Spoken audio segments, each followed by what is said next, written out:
In Mexico, archaeological studies of Maya cities continue to reveal secrets about the history and culture of the people who built them and lived there. There are constant new discoveries being made in the Maya area, and really, of the sites that we've found, we've only excavated 5%. In the north of the Yucatan Peninsula, the cities of Tulum, Mayapan, and Koba saw the end of the golden age of a civilization that was among the most advanced in the New World. One of the things that the ancient Maya are best known for is their work as astronomers. À ce titre, l'orientation des édifices majeurs est quasi systématiquement à mettre en relation avec un phénomène céleste.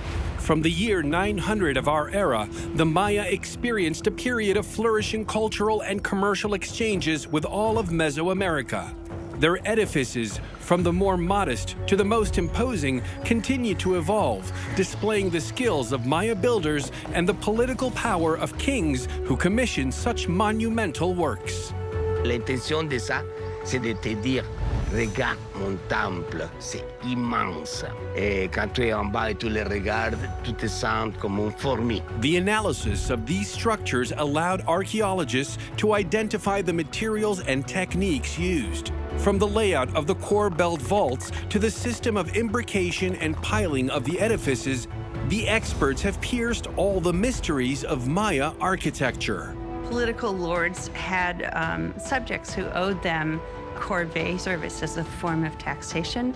So periodically, Maya pyramids would get another construction phase. Today, technological innovations such as photogrammetry and LiDAR records can reveal what is invisible to understand how the Maya societies functioned and to take into consideration the full extent of their great capitals. Avec une estimation de 4000 habitants par kilomètre carré, la densité de Mayapan est comparable à celle de Londres à l'heure actuelle. Maya civilization is as fascinating as it is intriguing. Ahead of its time in many scientific fields, it was also filled with ancestral beliefs and occult rituals. So they'll punch holes in their earlobe or through their nose, and that royal blood was categorically different than commoner blood. What did Tulum, Mayapan, and Koba tell us about the last hours of the Maya era?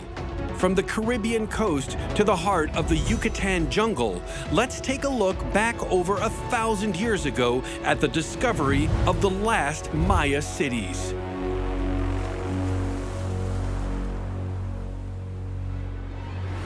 Central America is the cradle of Maya civilization, and the Yucatan Peninsula, located in the south of Mexico, can be viewed as the recipient of its last hours.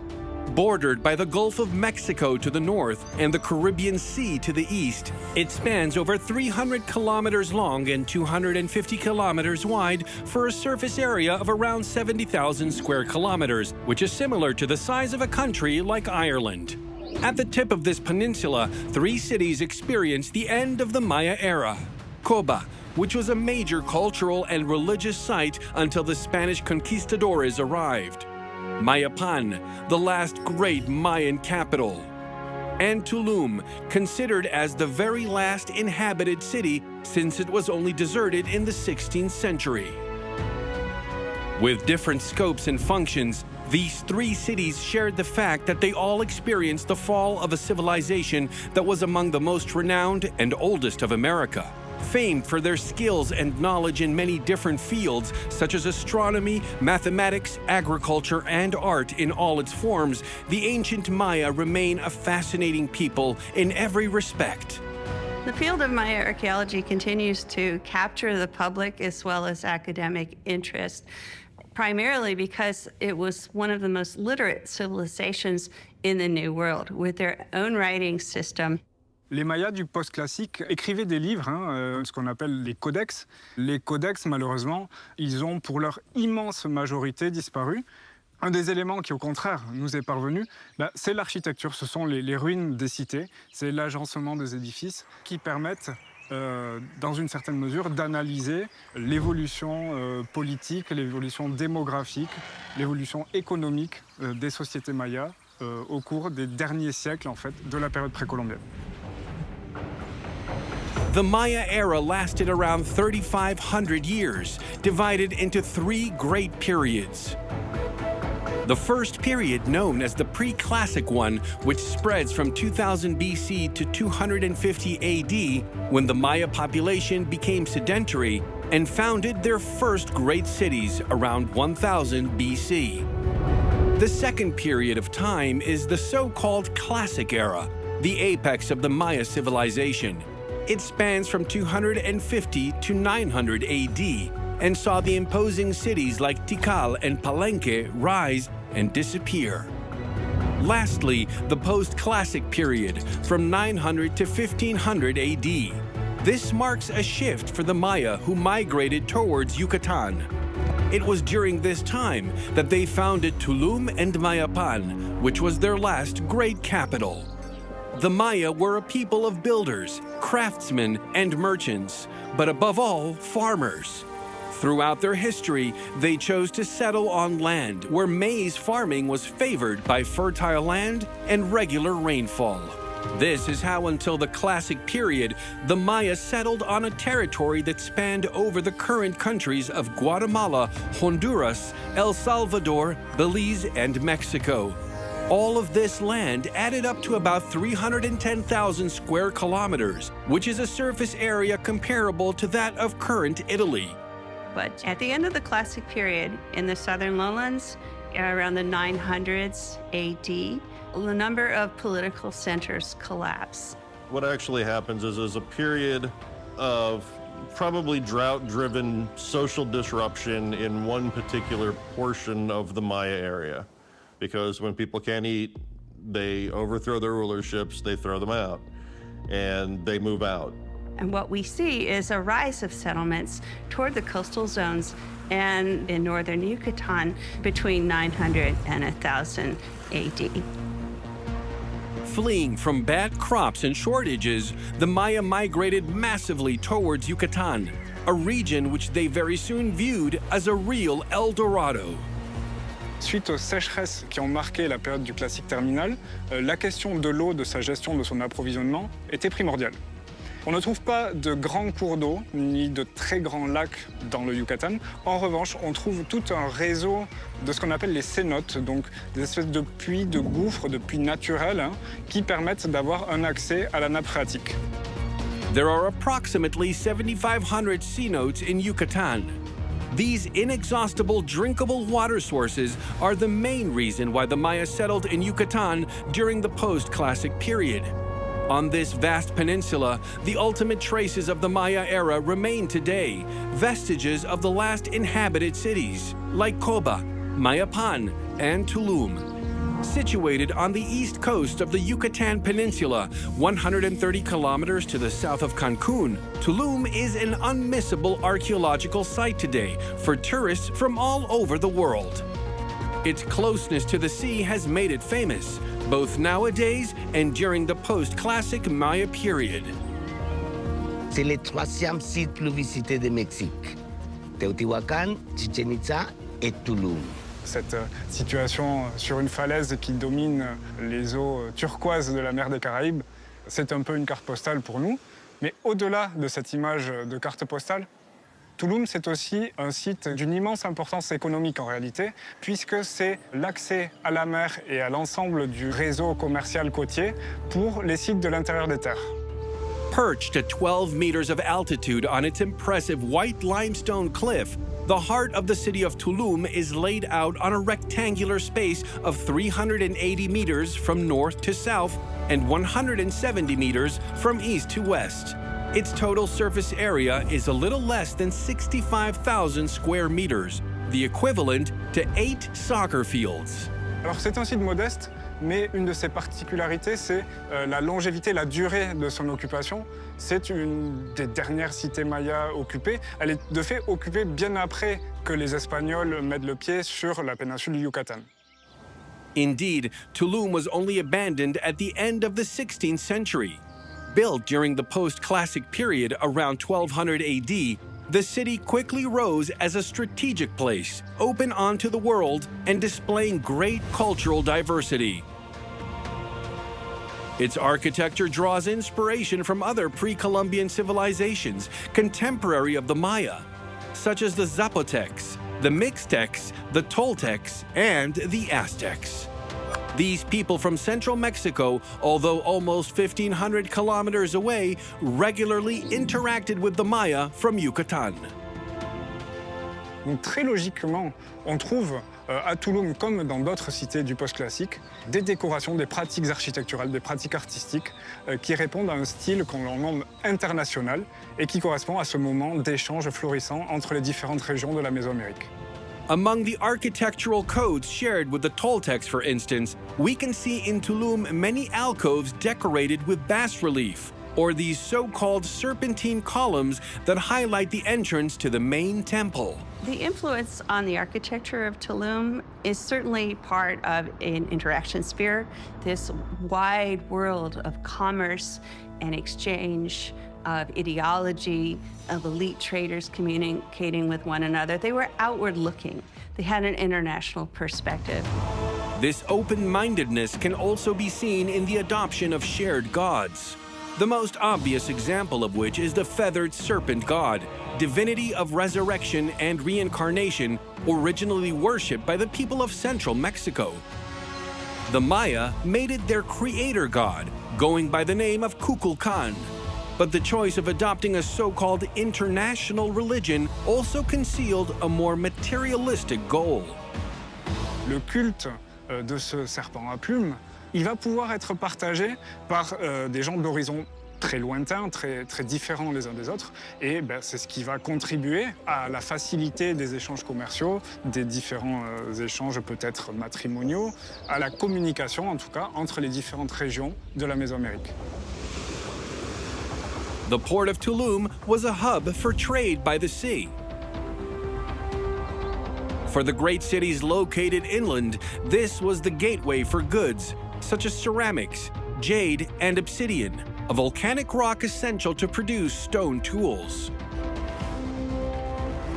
In exchange, the Yucatan Maya exported their salt, cocoa, and honey. Before reaching Tulum, all of these goods were painstakingly transported by men on their backs along paved stone tracks typical of Maya architecture, called sacbeob. All over Yucatan, these paved roads formed a huge network that connected the great Maya cities between one another.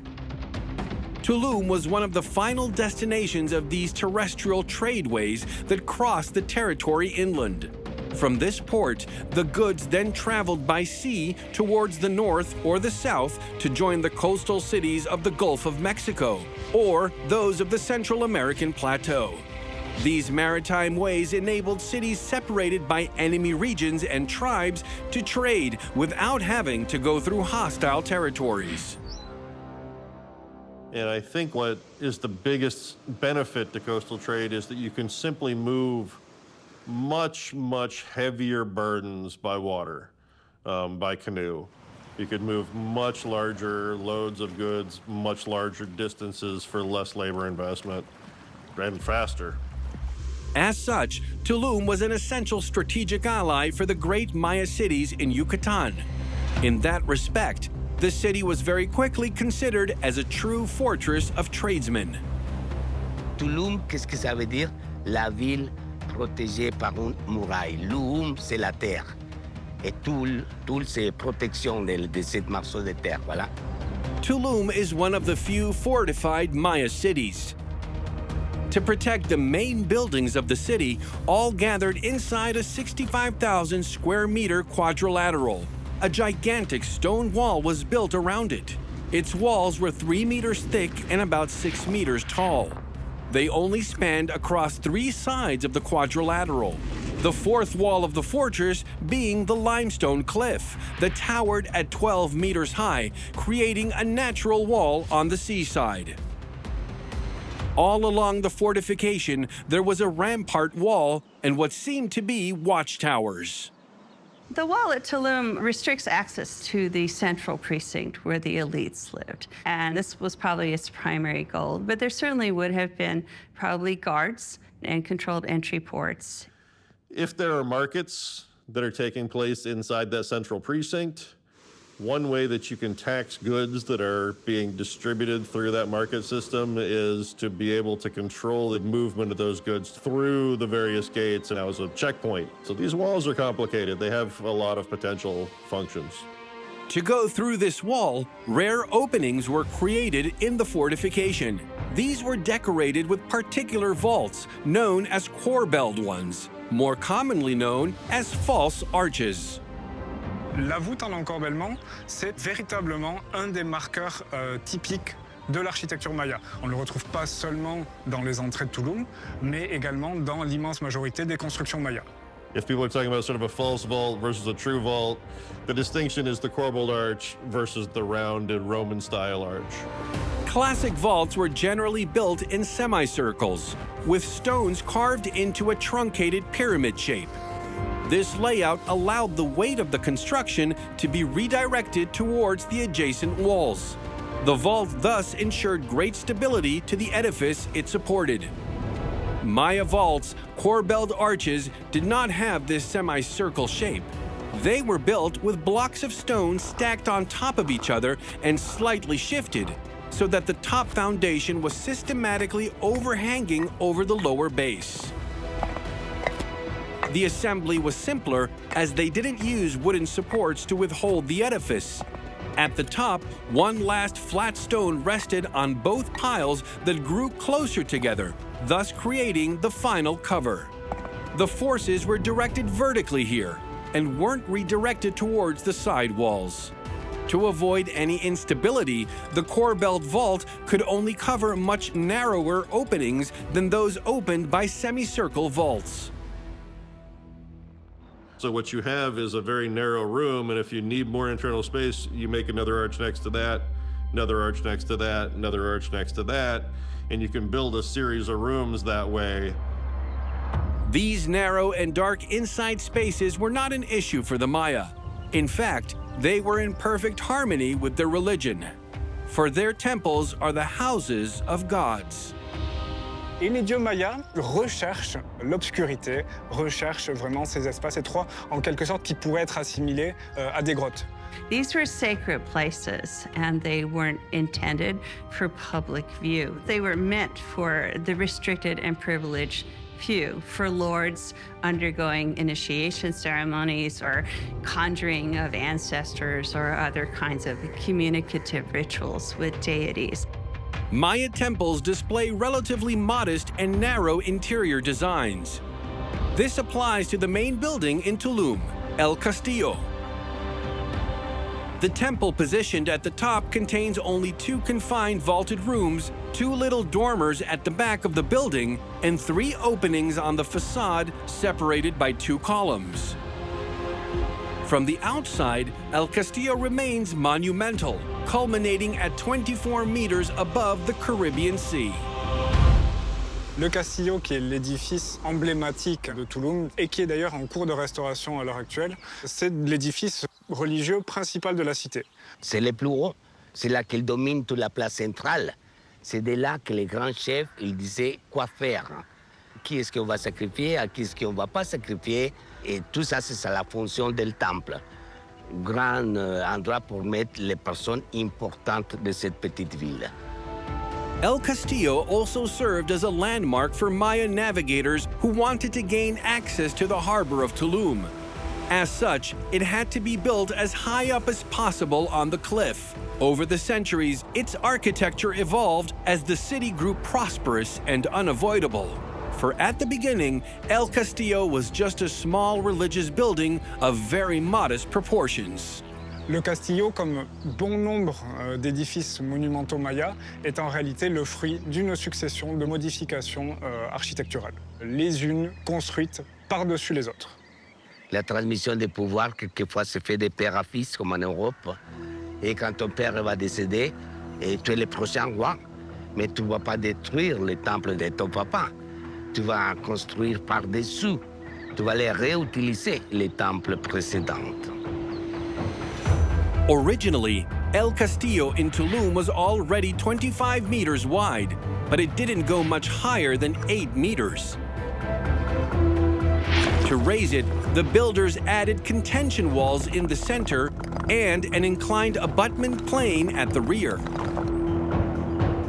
These additions filled in the central part of the old temple with stone and earth to ensure solid foundations for the extra height. On this base, the new construction rose up to around 12 meters high, adorned with a stairway of about 20 or so steps leading to the sacred part, the temple at the summit.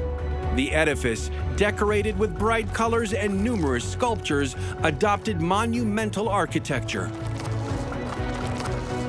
Facing the temple, a square-shaped platform of about 10 meters was also built, probably to host dances and religious rituals.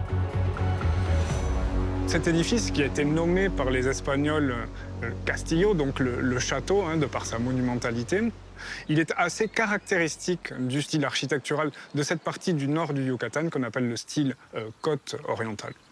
Et la caractéristique, c'est des mini-temples, pas des grands temples, orientés. La façade principale, c'est à l'ouest, parce que de l'est, il vient les cyclones, les ouragans.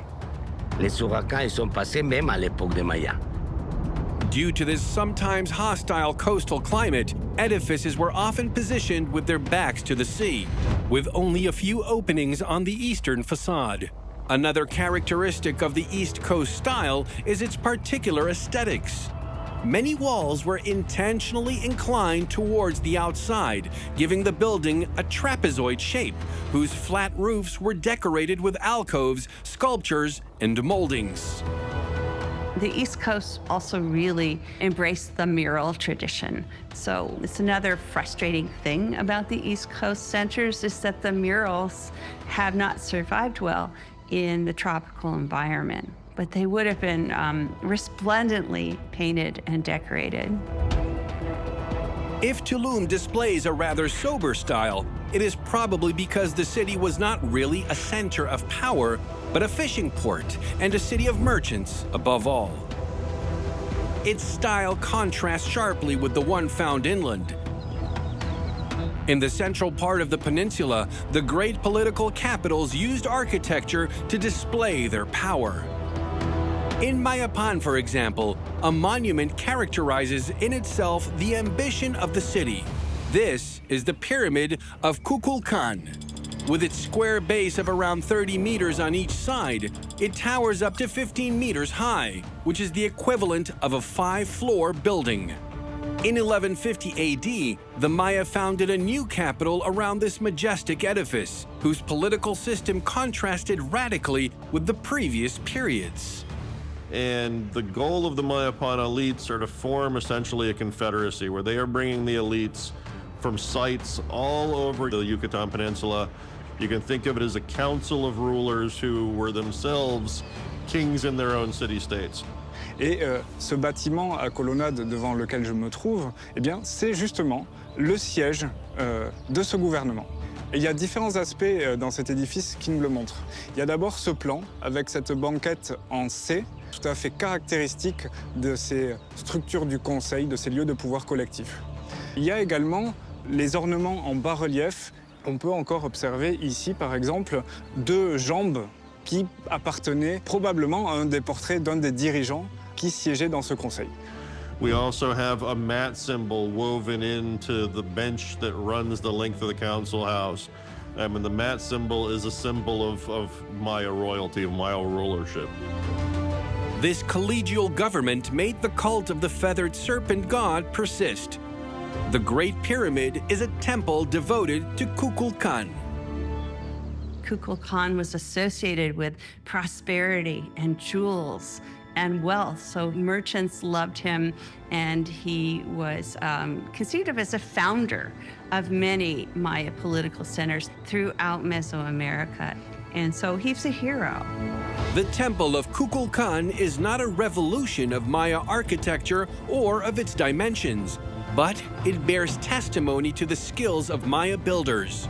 Here, they used building processes proper to their civilization, which allowed them to erect pyramids up to several dozen meters in record timing. La première chose qu'il faut avoir pour faire la construction de ça, c'est la motivation. Et beaucoup de travailleurs. Beaucoup de travailleurs. Political lords had subjects who owed them corvée service or obligatory service as a form of taxation. Chaque famille devait fournir un ouvrier chaque année pour participer à la construction monumentale.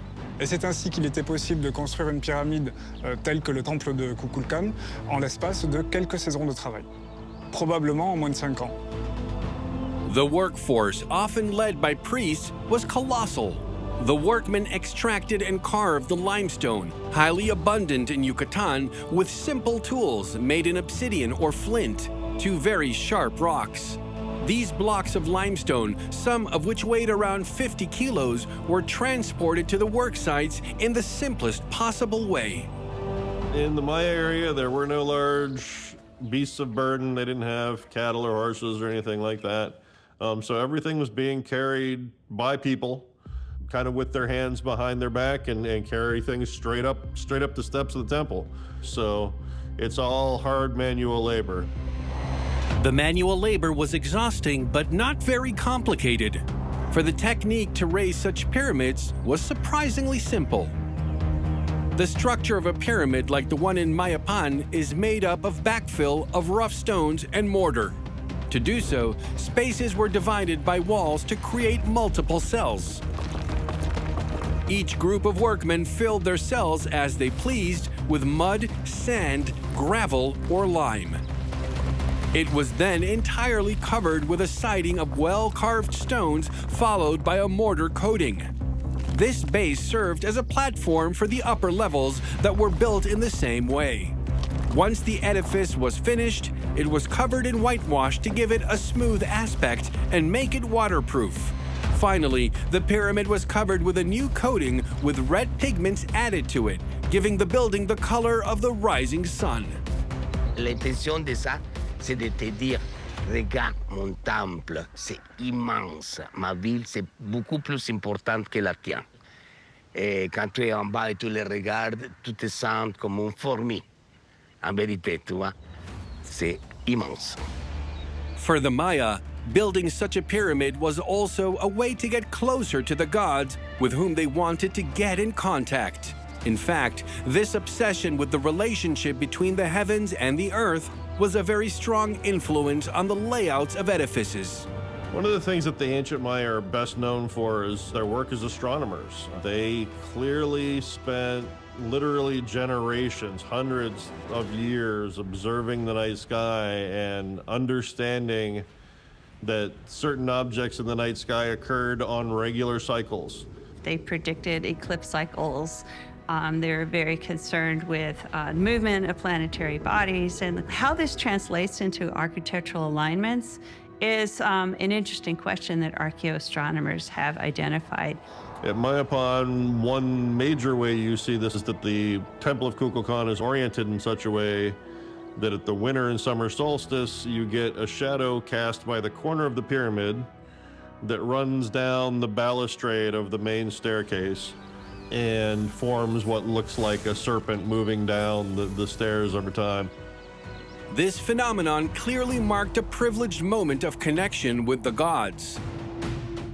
Maya priests studied astronomy for religious reasons, orienting temples in such a way as to make them offerings to the deities supposed to protect them and bring them prosperity.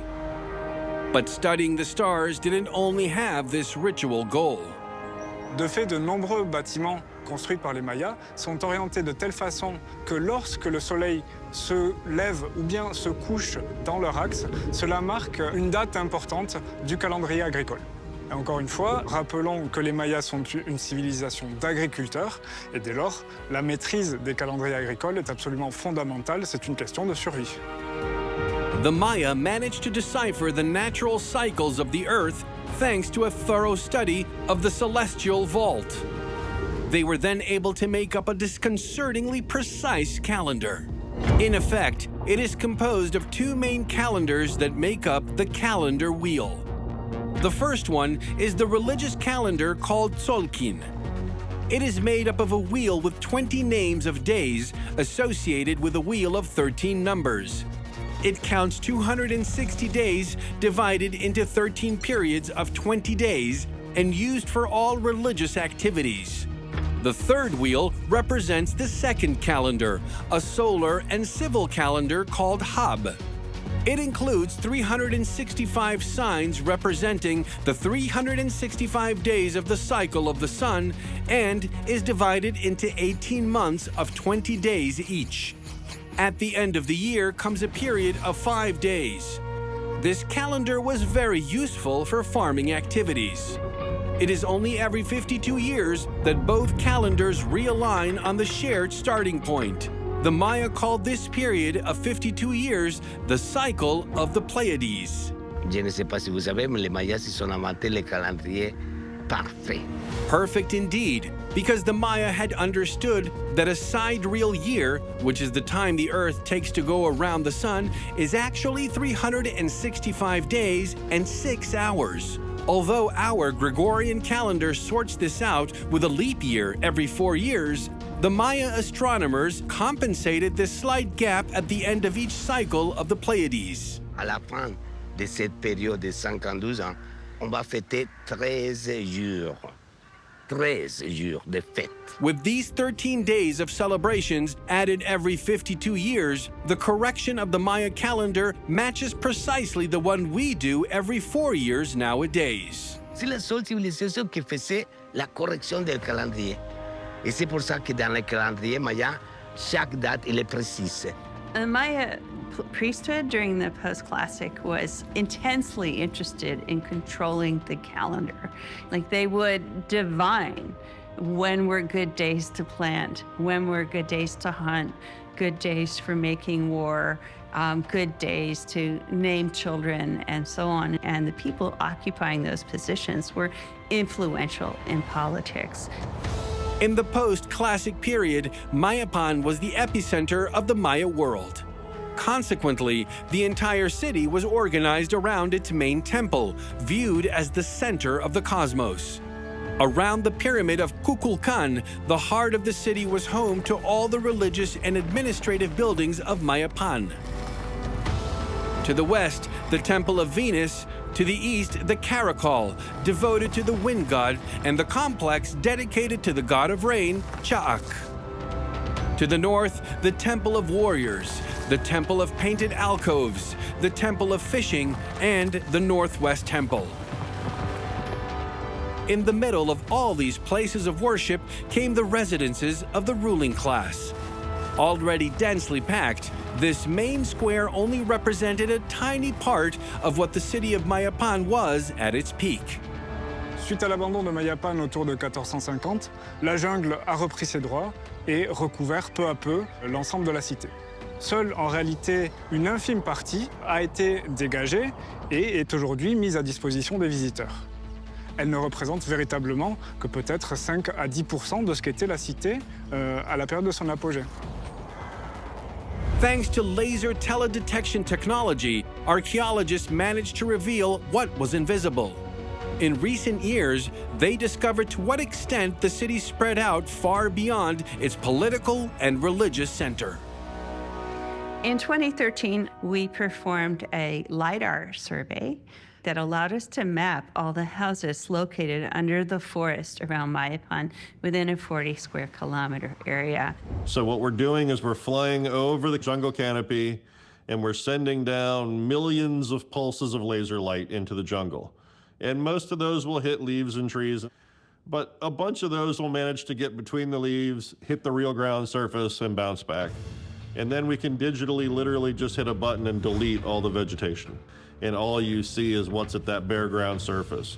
And to our surprise, we realized that this area was completely covered in house mounds and outlying minor political centers.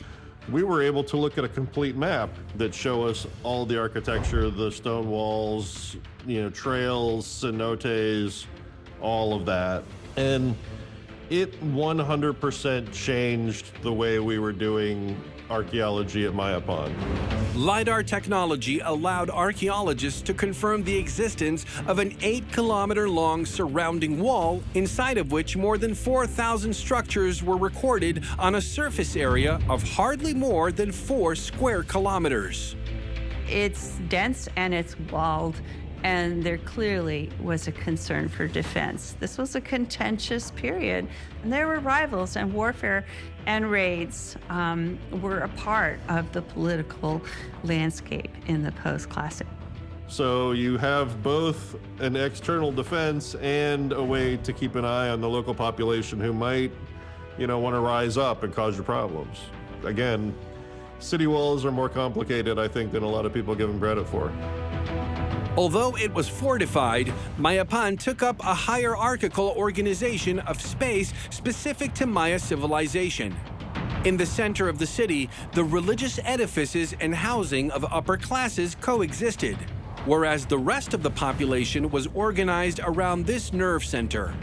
The first ring around it was where the merchants and craftsmen lived. Then came the farmers who lived the furthest out of the city. What the 2013 LiDAR study revealed is that the city spread far beyond the surrounding wall. The city itself spans 4.2 square kilometers within the wall, and then it goes another half kilometer in all directions outside the wall. So stand on the top of the Temple of Kukulkan as far as the eye can see, and that will be Mayapan, the residential zone of one of the most urban cities ever to have existed in the Maya realm. We had originally had a population estimate of 12,000 based on existing maps of Mayapan. Now that we have the LiDAR, it looks like maybe 20,000 or 25,000. So it's been absolutely critical in our understanding of the city. Although Mayapan is considered to be the last great political capital of the Yucatan Maya, the essential cultural and religious center of the post-classic period remains Koba. The city is 200 kilometers to the east of Mayapan and about 50 or so kilometers northwest of Tulum. Its ruins, today shrouded in thick tropical rainforest, was revealed by archaeologists in the 1920s. Koba is a wonderful city in part because it was so long-lived. You see the first occupation there in probably about 100 AD, and it had time to develop, both size and scale. It probably had 50,000 people in its height. Around 650 AD, Koba was the most important city of the Yucatan Peninsula, a major political and religious capital. But from the year 1000 AD on, its influence declined severely with the rise in power of its rival, Chichen Itza. Néanmoins, Koba, après cette période un peu troublée, va renaître de ses cendres, en quelque sorte, pour connaître un apogée post-classique qui se manifeste en particulier avec de nouvelles constructions monumentales.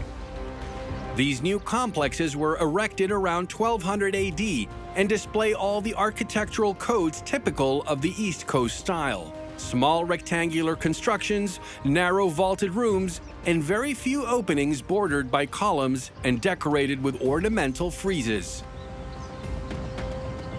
The presence of such ensembles confirms the thesis of a renewal in Koba at the time. On this huge site of 70 square kilometers, which is twice the surface area of a city like Lyon in France, these modest buildings brush shoulders with the imposing pyramid temples of the previous period. So you've got different architectural styles that are present, right? So you see sort of classic period tall vertical temples that then are topped by post-classic Tulum-style shrines to reflect the changing times.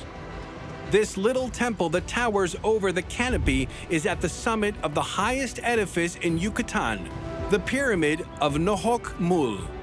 It stands on 7 levels with rounded sides and measures 42 meters high. The stairway leading to the top counts 113 steps, and its slope is famous for being particularly steep and difficult to climb. In Mayan language, Nohok Mul means Great Hill.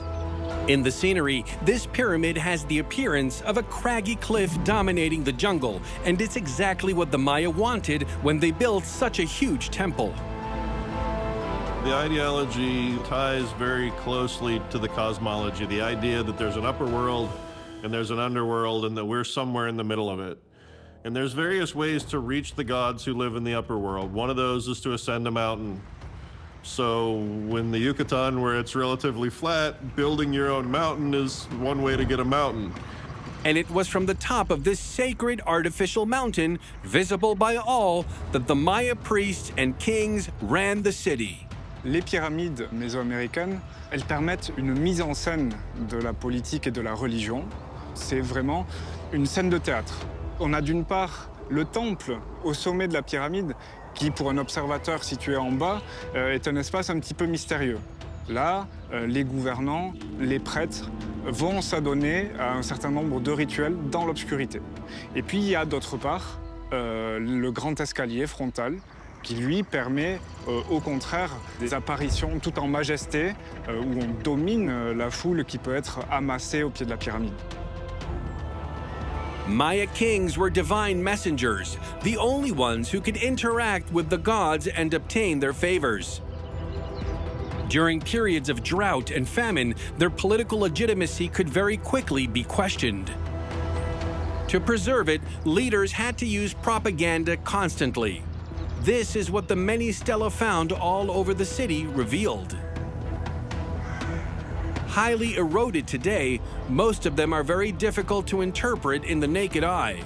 Archaeologists often use photogrammetry to create a more legible version of these testimonies in 3 dimensions. By assembling hundreds of photos taken in the field, this technique amplifies all the reliefs of a sculpted scene and reveals the invisible. Et dans le cas de cette stèle de Koba, on observe un portrait royal avec le dirigeant représenté en majesté, vêtu de ses plus beaux atours, d'un panache de plumes flamboyantes. Et surtout, on observe qu'il est juché, qu'il piétine littéralement 2 captifs en position d'humiliation. Il y en a un ici et l'autre là. Et puis il y a un 3e captif, les bras attachés dans le dos. Donc on est véritablement sur, encore une fois, un programme de communication politique, de propagande royale. These prisoners of war could at any moment be sacrificed as offerings to the Maya gods. Nobody knows how often the temples were used as stages to these macabre scenes. Yet once again, the architecture of the place informs the experts about their unfolding and the places where the ceremonies occurred. Et l'un de ces emplacements de sacrifices humains se trouve ici derrière moi. C'est sur ces monolithes que les victimes à sacrifier étaient maintenues par des assistants. Et puis l'officiant venait perforer l'abdomen pour retirer le cœur. Alors cette mise à mort qui est rapide pouvait être suivie de la décapitation de la victime sacrificielle. Ce sacrifice humain, c'était bien entendu le sacrifice ultime qui permettait de s'assurer de la bienveillance des divinités, mais c'était encore une fois, il faut bien insister là-dessus, aussi un spectacle public qui est à placer dans ce contexte politique violent, troublé, de règne de la terreur en quelque sorte, mise en place par les familles dirigeantes. C'est une démonstration ostensible du pouvoir. These sacrifices of prisoners were not the only blood offerings which the Maya people attended to. Self-sacrifice rituals were also very frequent. Perched on their pyramid, the Maya kings or priests practiced spectacular bleedings on themselves. So they'll punch holes in their earlobe or through their nose or in the fleshy parts of their penis, things like that. They would obviously have been very painful. So it was a real commitment on the part of the elites as well.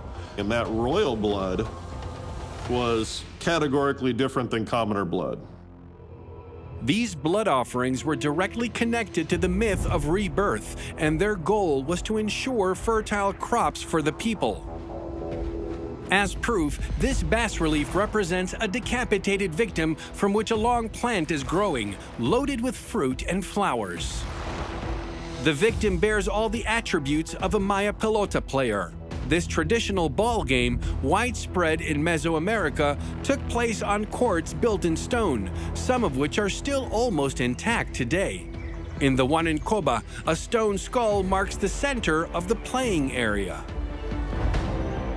On trouve de très nombreux terrains qui sont ornés de crânes humains ou de bas-reliefs représentant des personnes décapitées. Alors, on évoque parfois que les joueurs de l'équipe perdante, tout simplement le capitaine de l'équipe perdante, ait pu être sacrifié à l'issue de la partie, même si, encore une fois, aucune source écrite ne permet de le confirmer. Ce qu'on observe, c'est une corrélation réelle entre la pratique du jeu et le sacrifice humain. Ça, c'est certain.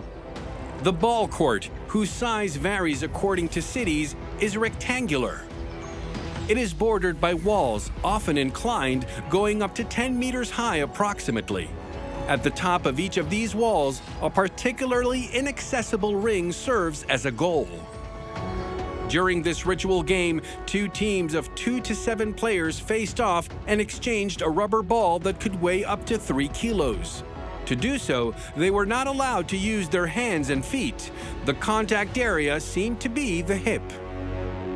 Il s'agissait très probablement, un peu à l'instar du tennis ou du volleyball, de pousser son adversaire à la faute, soit en l'empêchant de renvoyer la balle, soit en le forçant à renvoyer la balle hors des limites du terrain. Many of the ball courts have large ball court rings. So it seems like if the ball went through the ring, you automatically won. It was a one-off situation. It wasn't like they were scoring points by repeatedly getting the ball through the ring. If it got up there, that was a good sign that the gods were pleased with you and that was it. You were done.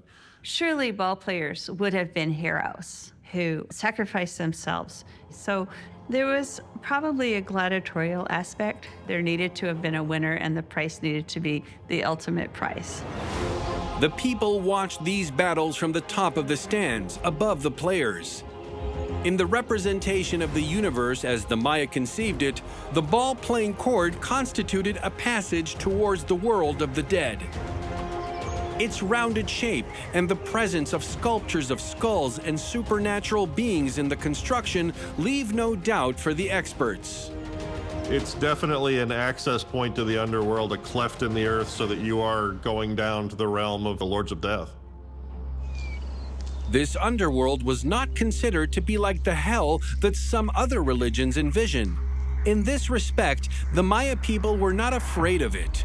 They saw it as both the place where water comes from, a source of life, but also the place where their deceased ancestors lived. The Maya devoted a highly particular cult to caves and cenotes, the natural geological formations found abundantly in the area. When you see the formations, the stalactites, the stalagmites, when you see the flowstones, especially if you imagine them being lit by torchlight and campfires, it's the kind of place when you think, well, where would the gods live? And you've been down there, that's a pretty good choice. They're so impressive and they're so intimidating that it makes absolute sense to me as a researcher why the Maya consider them sacred and important. Although the end of the Maya era is often attributed to the Spanish conquest, the historical truth is a little more complex. On October 12, 1492, Christopher Columbus first set foot on the American continent. But it wasn't until March 1517 that the Spanish reached the Yucatan Peninsula. When they reached Maya land, they found a civilization that was already declining. Power was no longer centralized in Mayapan, which had already been deserted for several decades. Mayapan collapsed around 1450 AD as a result of political revolt led by members of its internal council. So the Confederacy dissolved, and at this point, every lord went back to their home territory. Une grande partie de la population part s'installer dans d'autres cités nouvellement créées, mais aucune n'atteindra jamais l'ampleur, le degré de contrôle qu'avait Mayapan sur l'ensemble de la région. On peut dire que c'est la dernière capitale de la péninsule de Yucatan. When the Spanish conquistadors invaded the areas inland, the great Koba was also unoccupied. Tulum, however, remained inhabited until 1544, when the Spanish spread their conquest to the northeast of the peninsula. Thousands of Maya were killed or forced to flee the cities they had founded. Never again would they build cities like Tulum. The heyday of the Yucatan Maya ends here, in this small harbor city that managed to survive over the years and eras to become the last city of the Maya era. However, this great civilization is still very much alive today. Et quand une personne me dit c'est vrai que les Mayas sont disparus, la réponse est non. Il y a entre Guatemala, Belize, Honduras, un peu Salvador, environ de 14 millions de Mayas encore, avec les ADN Maya. Ils parlent Maya, ils pratiquent leur religion. C'est une résistance culturelle. It's an incredibly resilient culture. They've been through severe droughts and things over the years to the point where entire cities have fallen and new ones have been formed. And they always have found a way to reorganize, to adapt, and to survive. For anthropologists and archaeologists alike, the investigation work is only just beginning. Nous sommes encore très loin d'avoir tout compris à la civilisation maya. Même après des siècles et des siècles d'exploration, des décennies de fouilles archéologiques sur des dizaines de sites, on a encore énormément de questions auxquelles répondre. Of the sites that exist, we've probably found 5%. Of the sites that we've found, we've only excavated 5%. And as the technology advances, there are constant new discoveries being made in the Maya area, and really it's a fascinating place to work, and we're going to be learning more about the ancient Maya for many years to come. Tulum, Mayapan, Koba. These three cities were the home to the last moments of the apex of this civilization that is as fascinating as it is mysterious. The architectural and cultural testimony that they leave is a synthesis of the beliefs, knowledge, and skills of the Maya people. The achievement of around 4,000 years of existence and evolution in the Central American forest. If the Maya haven't totally disappeared today, it's also thanks to the longevity of these vestiges of limestone, whose beauty is universal and eternal.